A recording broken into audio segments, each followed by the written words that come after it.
एक सेकंड मैं संजीत से पूछती हूँ। संजीत, तुमने मेरे मम्मी पापा को यहाँ पे आने से मना किया है?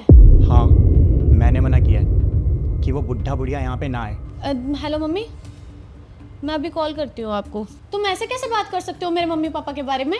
हाँ तो इसमें गलत क्या बोला मैंने? वो बुढ़ा बुढ़िया है तो है। संजीत प्लीज, वो मेरे मम्मी पापा है, तमीज से बात करो। और तुमने मेरे मम्मी पापा को यहाँ आने के लिए मना क्यों किया है? और क्यों ना मना करूँ मैं उन्हें? मुझे क्या पता था कि वो तुमसे मिलने नहीं, यहाँ पे बसने आ रहे हैं। जब उन्होंने मुझे फ़ोन किया ना, तब उन्होंने मुझे सारी बातें बताई। ये मेरा घर है, कोई धर्मशाला नहीं। संजीत प्लीज, तुम कम से कम जान तो लेते।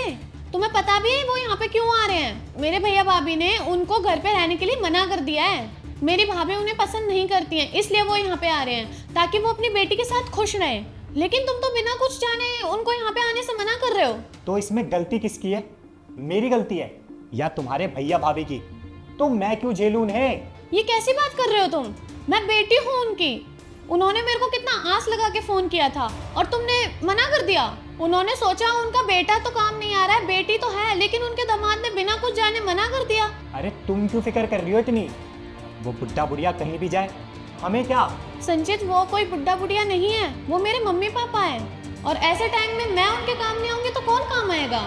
गुन्नू, तुमने ही तो कहा था ना कि इस घर में सिर्फ तुम और मैं रहेंगे, कोई और नहीं। तो अब क्यों लेके आ रही हो उस बुढ़ा बुढ़िया को? खुश तो है हम दोनों साथ में। संजीत, वो मेरे मम्मी पापा नहीं है, वो तुम्हारे मम्मी पापा हैं। मैं कंफर्टेबल नहीं थी उनके साथ। वो मेरे मम्मी पापा हैं, उन्होंने बचपन से मुझे पाला है, पोसा है, बड़ा किया है और मेरा फर्ज बनता है कि मैं उनका साथ दूं। अच्छा, आज जब तुम पे आ गई तुम्हें याद आ गया कि तुम्हारी जिम्मेदारी क्या है, तुम्हारे घर की जिम्मेदारी क्या है, मेरी जिम्मेदारी क्या है। याद है तुम्हें? तुमने क्या कहा था जब मेरे मम्मी पापा आए थे?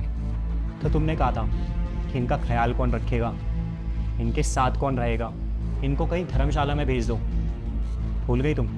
तुमने ही कहा था ना ये सब। ये सारे तुम्हारे वर्ड्स थे ना कि उनको गांव भेज दो, उनको धर्मशाला भेज दो। आज तुम अपनी बातें भूल गई सारी। सही कहा तुमने। जब खुद पे बीतती है ना, तभी समझ में आता है कि मैंने कितना गलत किया है। लेकिन संचित, मैं तुम्हारे आगे हाथ जोड़ती हूँ। वो कहाँ जाएंगे, वो कहाँ रहेंगे? मेरे अलावा कोई नहीं है उनका। प्लीज उनको बुला लो संचित। अच्छा, जैसे तुम्हारे मम्मी पापा ने तुम्हें पाला है, पोसा है, वैसे मेरे मम्मी पापा ने भी मुझे पाला है, पोसा है, मुझे इतना बड़ा किया, इस काबिल बनाया है कि मैं इतने बड़े शहर में रह सकता हूँ। और तुम्हारे कहने पे मैंने अपने मम्मी पापा को गांव भेज दिया, अपने से दूर, अपने परिवार से दूर। गुन्नू, मैंने भी तुम्हारे सामने ऐसे ही रिक्वेस्ट की थी, ऐसे हाथ जोड़े थे कि मेरे मम्मी पापा को गांव मत भेजो, हम लोग एडजस्ट कर लेंगे।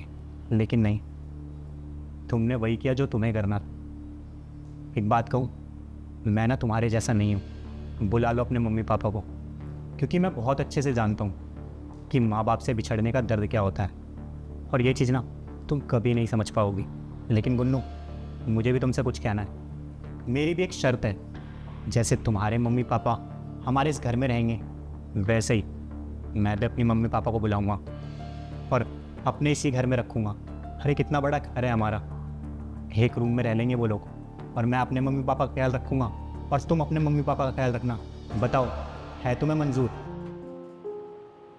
गुन्नू, मैं तुमसे एक बात बोलूँगा, जब खुद पे बीतती है ना, तब समझ में आता है कि हमने सामने वाले को कितने दर्द दिए हैं। जाओ, बुला लो अपने मम्मी पापा को।